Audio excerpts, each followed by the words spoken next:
At Runnymede, the Magna Carta was handed to King John on the end of a sword, denying to royalty the right of unlimited taxation. Yet you know it was for us, the American people, to become the first in recorded history ever voluntarily to surrender our rights to private property. Oh, yes, we did. With an innocent-sounding constitutional amendment, the 16th, which says that Congress shall have the power to lay and collect taxes on incomes from whatever source derived, and we forgot to put any limit on the extent to which we could tax ourselves.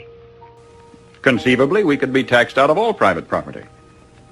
We could be taxed not 70%, 80%, 90%, but 100%. We could awaken one morning and find that the government owns the farm and the house and the car and has a mortgage on the church, legally. Historically, whenever any nation has taxed its people more than 25% of their national income, initiative was destroyed and that nation was headed for economic eclipse. History says we'll roll forward on momentum for a little while, but we'd better get some more gas in the tank pretty quick. You see, ours is not the first, by George, good government to arise on the world stage. There have been several. Rome, Spain, and Greece, and China, and each enjoyed about 150 years at its zenith. That's just about our time in the New World. And then each decayed away. Not one of them was ever destroyed by anybody else's marching legions. Each rotted away, morally, socially, culturally, economically, simultaneously.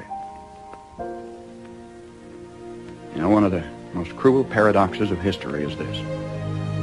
Because each was a good government, it bore bountiful fruit. And when it bore bountiful fruit, the people got fat. And when they got fat, they got lazy. And when they got lazy, they began to want to absolve themselves of personal responsibility and turn over to government to do for them things which traditionally they had been doing for themselves.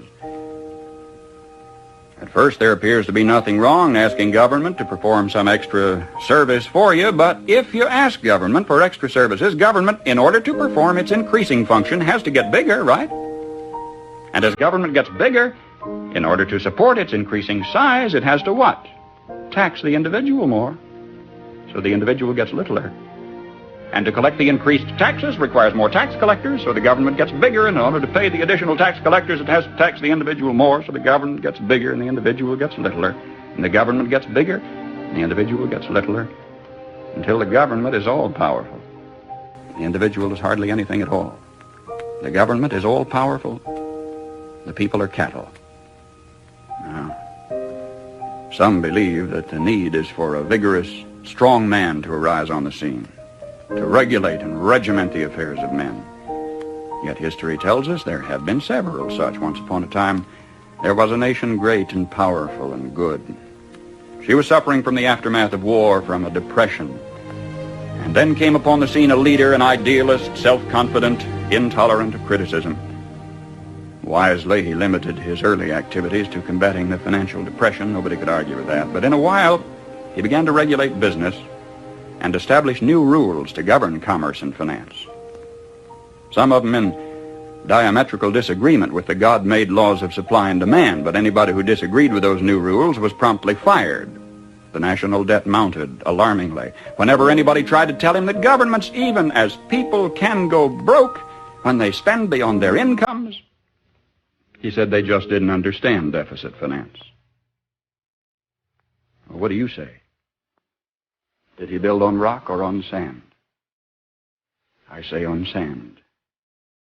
I am satisfied with all my heart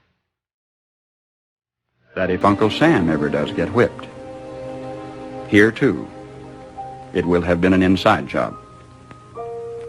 It was internal decay, it was not external attack that destroyed the Roman Empire.